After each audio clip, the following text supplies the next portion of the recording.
¿Cómo así usted se emergió en todo el ámbito educativo? ¿Qué fue lo que le motivó a poder indagar en este aspecto? Bueno, en primer lugar, el agradecerles a ustedes la posibilidad de poder conocerlas y poder contarles un poco de mi experiencia profesional.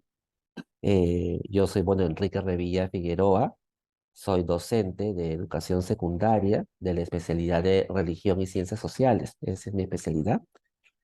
Me metí en el mundo educativo porque creo que lo traigo desde la sangre, en mi historia familiar.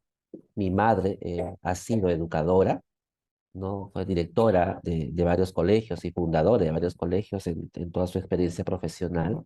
Y mi hermana mayor también es educadora. Entonces creo que mi papá no llegó a ser educador porque, bueno, ya había que hacer otra cosa, pero el tema educativo yo lo traigo desde la tradición familiar. Entonces por eso decidí, aunque mi primera opción fue ser psicólogo, pero las circunstancias de la vida me llevaron después a optar por la carrera de educación.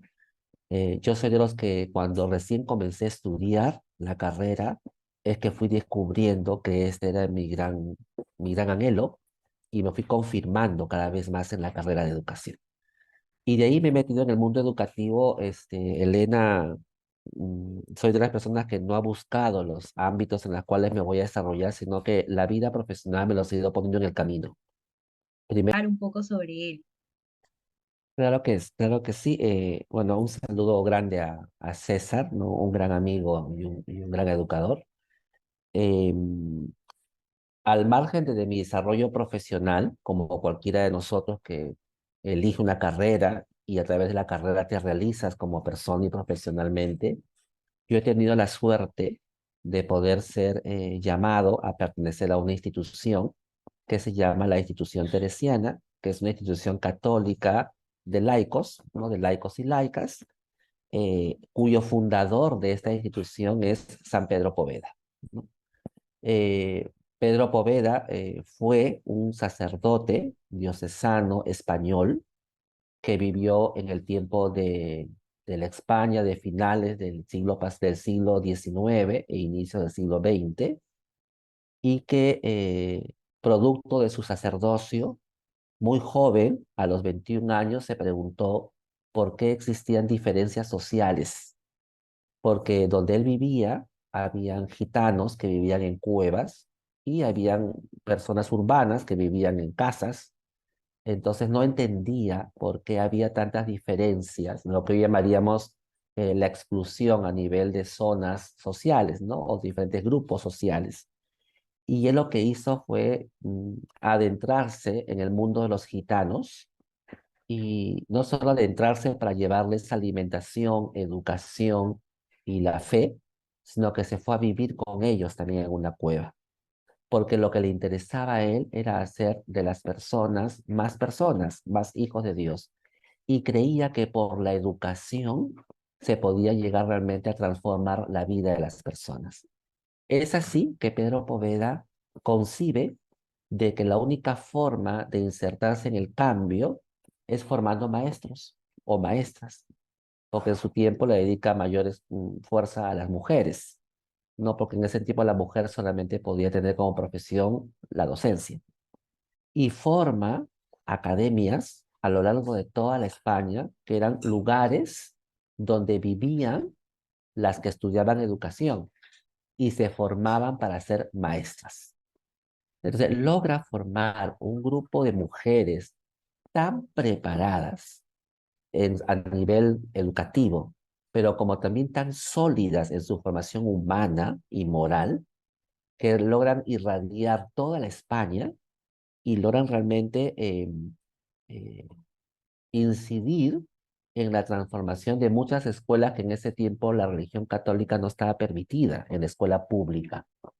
Y ellas, como son laicas, no llevan ningún crucifijo ni ningún atuendo de hábito, es que podían, entre comillas, infiltrarse y llevar la formación realmente a los lugares más recónditos de su país.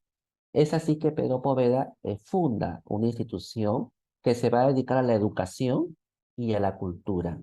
Y a esa institución le llama Institución Teresiana, que ahora está presente en 32 países y que yo soy privilegiado de poder pertenecer a esta institución. Entonces, para nosotros San Pedro Poveda es nuestro padre, nuestro modelo de poder realmente ser el educador ejemplo, ejemplo que creemos que todo educador debería seguir. Esta gran sensibilidad social que tuvo por los más necesitados, esta gran formación a nivel profesional, pero también este compromiso por transformar la vida de las personas. Ok, muchas gracias. Y si tuviera que mencionar en breve, en súper breve, acerca de este proyecto educativo, en qué se sustenta, ¿qué es lo que usted mencionaría? Se sustenta en el humanismo verdad, entendido el humanismo verdad como la riqueza de la persona en todas sus dimensiones. Para Pedro Poveda y para todos los que creemos en una educación integral, la formación es de toda la persona. Yo puedo ser profesor de comunicación, pero no puedo decir que no me interesa la dimensión socioemocional de mi estudiante. Yo puedo ser profesor de matemática, pero no puedo decir que no me interesa la parte psicomotora de mi estudiante. ¿Por qué? Porque yo no formo especialistas para un área, yo formo personas. Y cuando uno se compromete con una persona, es que cuando está en el aula le interesa si comió o no comió, si descansó bien o no descansó bien, si emocionalmente está bien para iniciar la experiencia de aprender, o si sus relaciones son las debidas o no debidas, y cómo lo ayudo para que pueda integrarse a una buena convivencia social. Entonces, la propuesta educativa de Pedro Poveda y de la institución teresiana se basa justamente en el humanismo, ¿verdad? Entendido que en el centro de la formación está el hombre, la persona con todas sus dimensiones. Y es puesto que este colegio donde yo estoy, el Colegio Isabel Flores de Oliva, más conocido como CIFO, tiene por proyecto educativo eso, un proyecto centrado en la persona y por eso la experiencia de educación personalizada, porque acompaña a los estudiantes de acuerdo a su ritmo, a su momento, a sus posibilidades, a sus necesidades, ¿no? Y otro baluarte que se fundamenta en la propuesta es no solamente en el humanismo, ¿verdad? Sino que también se fundamenta en la fe con la ciencia. Es decir, cualquier disciplina, cualquier área curricular, cualquier parte de la ciencia hoy en día, entendida en toda su amplitud, dialoga con una fe. Es Sobre cómo ha impactado la globalización y los avances tecnológicos en la forma de enseñar y aprender.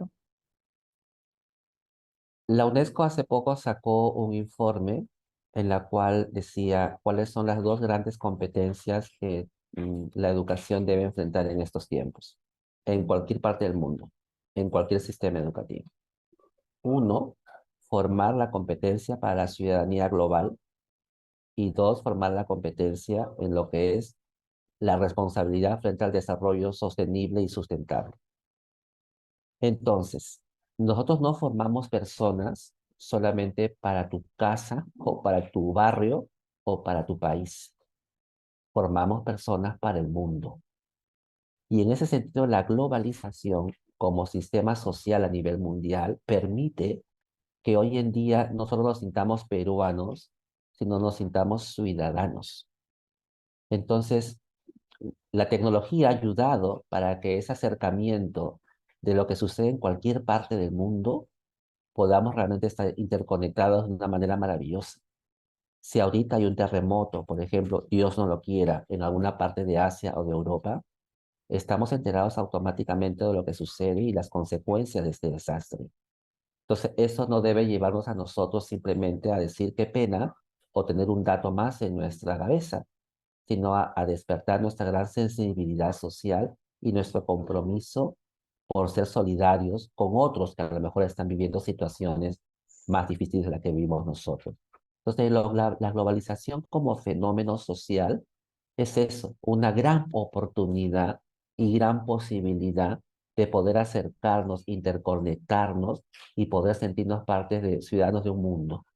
La única amenaza de la globalización es que cuando en el medio de este proceso se pone al valor económico por encima de todos los valores, es que en vez de acercarnos, humanizarnos e integrarnos, nos puede enfrentar. Y por eso el Papa habla mucho, el Papa Francisco, de la globalización de la esperanza y la solidaridad. Y cómo este rol ha ido evolucionando en los últimos años. Em, Durante muchos años, Luciana, yo he creído que el principal rol del docente era garantizar aprendizajes, es decir, que los estudiantes aprendan lo que tengan que aprender, lo que esté en el currículo nacional, lo que esté en el perfil, en el plan de estudios, donde fuera.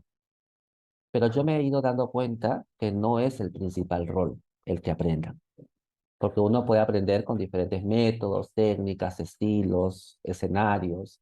Creo que el principal rol de un docente, sea de la básica o a nivel superior, en cualquier modalidad del sistema educativo, es formar a las personas. Entonces, más que docente, es un formador. Y para ser un experto en formación, lo que necesitas son muchas cosas, muchas herramientas.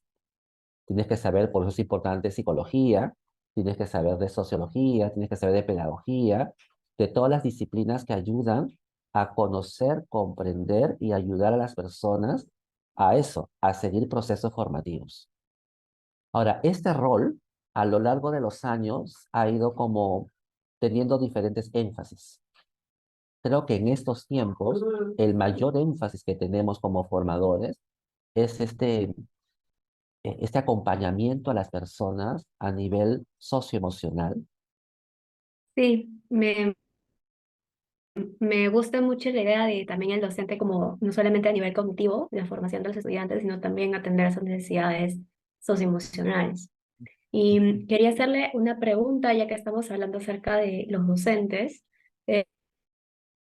Eh, si se están dando estos desafíos, estas exigencias, ¿cómo podemos tomar o qué medidas debemos tomar para poder fortalecer las competencias de nuestros docentes a fin de que ellos puedan responder de manera eficaz a estos retos en la educación?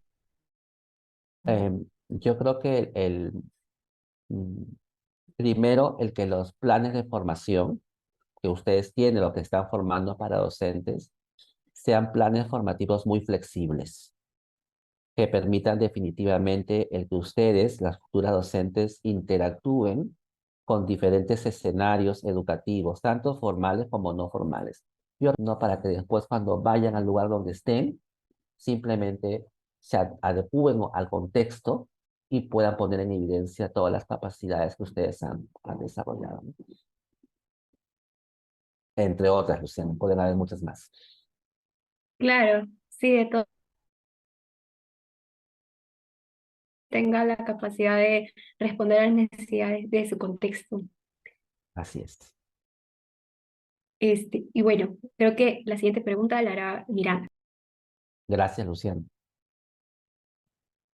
Sí, bueno, yo primero quería agradecerle por su tiempo, por estar acá y porque obviamente las respuestas que nos está dando y todo lo que podemos escuchar acá, creo que para las cuatro es súper enriquecedor. Y bueno, quería preguntarle, ¿cuáles considera usted que son los desafíos principales que enfrenta la educación, o bueno, no solo la educación, sino también los docentes eh, en la actualidad, ¿no? A ver, a ver, Miranda, si yo miro la educación como sistema educativo, es decir, la educación en el país, hay muchos desafíos, pero el primer desafío es acortar las brechas sociales en educación. No puede ser de que un, de los 600.000 estudiantes de la educación básica regular, que solamente de ese 100% de estudiantes, un 20% tenga asegurado las condiciones básicas para que su educación sea de calidad. El 75% de las escuelas públicas tienen deficiencia a nivel de infraestructura. 25% no cuenta con los servicios básicos de agua, luz y desagüe. Entonces dime, Miranda, ¿cómo se puede educar en circunstancias así? Entonces, el primer desafío a nivel del gobierno del país en el tema educativo es aplicar políticas que ayuden poco a poco, porque este es un tema muy gordo. Se necesitan 108.000 millones de soles para poder atender todo el déficit en infraestructura. Imagínate, 10 años de lo que es el presupuesto de todo el país, no solo del sector educación, Entonces, es un tema gordo, pero que poco a poco podría irse atendiendo. Entonces, el principal desafío es eso, ¿Por qué? Porque Miranda, la educación es un derecho. Al ser derecho, tiene que ser garantizado por el Estado. Entonces, no es un privilegio, no es quién puede y quién no puede. Es un derecho básico y está hasta en la Constitución. Y si no se garantiza eso, estamos atentando contra el derecho. Entonces, para mí ese es el principal desafío, que implica mayor impuesto, que implica mayores estrategias para infraestructura, que implica mayor presencia de personal. De acuerdo. El segundo desafío, la vez pasada asistí a un seminario y se decía que de acá a 5 años se necesitan en el mundo más de 55.000 docentes. Entonces, y parece increíble porque uno dice, no, más bien hay muchos docentes. No, porque la población docente, si tú miras un poco los grupos etarios por edades, la mayoría está de 50 para arriba. Entonces, quiere decir que de acá a 10 años vamos a tener alrededor del 40% de docentes que salen del sistema porque ya cumplieron su tiempo de servicio, sea en la escuela pública como privada. La pregunta es quién va a suplir ese 40%. Si cada vez más en las facultades de educación, en las escuelas pedagógicas o institutos, hay menos personas que se presentan a educación. Entonces tenemos un déficit muy grande de personal.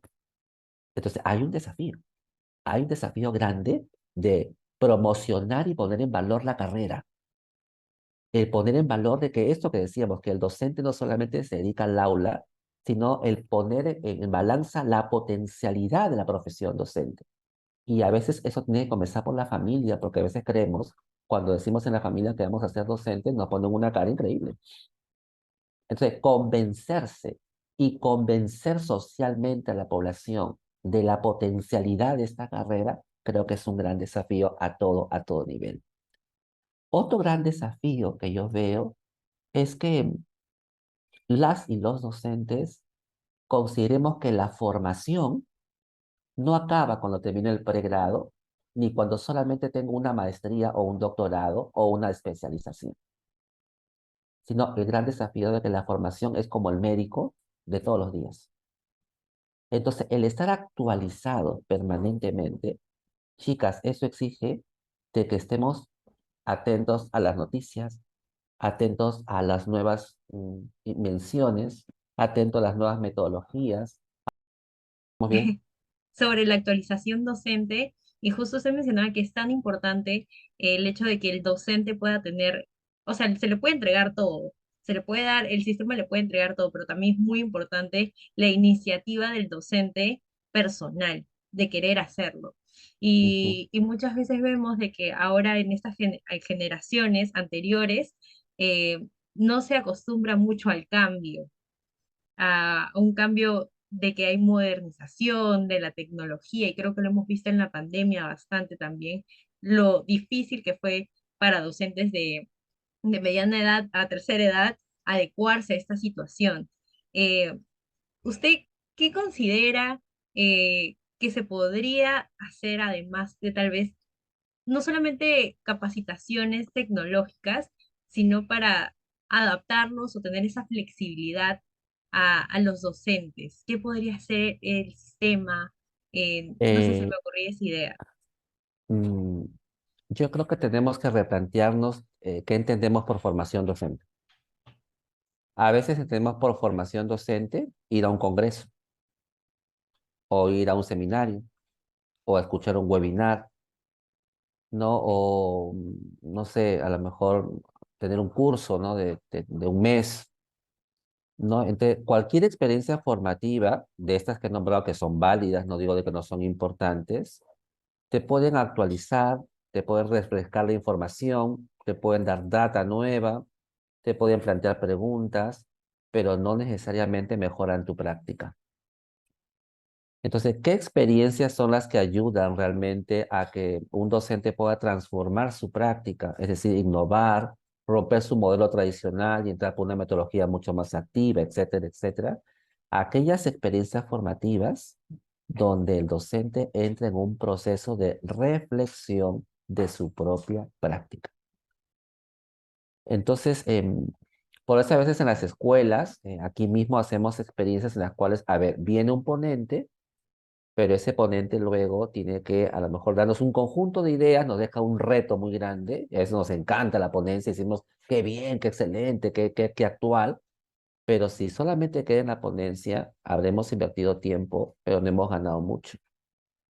Entonces, lo importante es cómo después esos elementos de la ponencia bajan al nivel, o bajan por equipos, o bajan a los docentes de área, y generan un espacio de contraste, de estudio, de aplicación, miran lo que están haciendo, hacen ajustes, van y ponen en práctica esos ajustes, comparten cómo le van con los resultados de esos ajustes. Esas experiencias de, de hacer y de ir pensando en el hacer y de ir transformando, son los que realmente forman a un verdadero docente.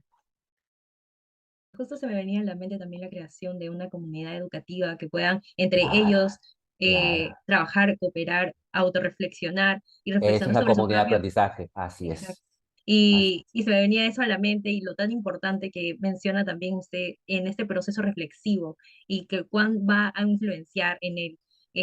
Gracias y creo que ya para ir finalizando, Miri le va a hacer unas preguntas, no sé si tienes una repregunta. Sí, bueno, ya para finalizar y no quitarle más tiempo, creo que nuestra última pregunta sería, ¿qué lecciones cree que nos serviría a nosotras como futuras docentes que usted ha aprendido a lo largo de su trayectoria profesional? tengo varias, ¿ya? Pero voy a decir algunas. Voy a volver a citar a San Pedro Poveda, que seguramente César Bazán les habla mucho de él. Pedro Poveda tenía una frase, mira que él nació en 1873 y murió en 1936 asesinado justamente por sus causas, por su forma de ver la vida y comprometerse con ella. Pero él decía, cuando se refería a los docentes, tenía una frase bien potente que decía, dadme una vocación y os daré una escuela. ¿Qué significa esa frase? Dadme, o sea, denme una vocación de maestra o de maestro, y nacerá, por decirlo, una escuela. Si ustedes, chicas y sus compañeras, fortalecen y profundizan en su vocación como docentes, todo lo demás que se les presente en el camino será difícil, será complejo, pero no imposible. Entonces, nosotros somos profesionales, expertos en relaciones humanas, porque formamos. Entonces, ¿cómo es posible que el clima emocional o que el clima de relaciones no sea bueno? Ahí hay un tema que tenemos que trabajar. Entonces, la experiencia nos lleva a que sola no puedes, necesitas de los otros para poder realmente atender todas las necesidades que tu carrera te va a exigir. Bueno, entre otras lecciones aprendidas.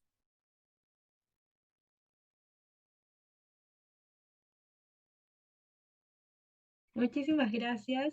Realmente se me quedó eso del final que usted mencionó, porque justo la universidad pues, se basa, y nos dice a cada rato que solos no podemos, que necesitamos de otras personas, necesitamos de esta habilidad para ir hacia la experiencia y salir al mundo también, y lo Ujú. esencial que es. Entonces nos hacen trabajar en equipos, en grupos, y a veces es como, "Ugh", pero comenzamos a entenderlo a medida que pasa. Le quería dar Les muchas gracias. pasa, perdón, les Sí, pasa a veces cuando decimos trabajo de grupos, siempre quieren ser las mismas. No, vamos a mezclarnos. No, no quieren mezclarse. Ustedes cuando vayan a una escuela, no van a decir quiero hacer trabajo de equipo con mi compañera de grado. La van a poner con diferentes personas. Entonces, si desde ahora no entendemos que eso también es parte de nuestra formación, después nos va a costar realmente abrirnos a otros profesionales, a otros caracteres, a otras formas de pensar. Hoy en día uno cuando alguien piensa en contra tuya o no de acuerdo a tu forma de pensar, lo vemos como amenaza o como que tiene algo contigo, porque no estamos acostumbrados al pensamiento diferente. Entonces, esas son cuestiones que a veces son tan cotidianas, pero que necesitamos trabajar, porque si no, eh, cuando vayamos al campo de profesional, el campo es muy complejo, muy diverso. yo también considero que el docente debería tener autoridad, pero a la misma vez un corazón humilde, de poder recibir también críticas, de saber también tener inteligencia emocional, cuán importante es para poder lidiar también con ciertas situaciones dentro de la institución y las relaciones que usted mencionó también, y también de que creo que la inteligencia emocional en los profesores y algunos cursos que nos potencian actualmente a nosotros a poder encontrarnos a nosotros mismos para poder recién salir y ayudar a los demás, me parece es realmente muy importante y muchísimo más inspirador luego de lo que usted mencionó. Quería darle muchísimas gracias por este tiempo.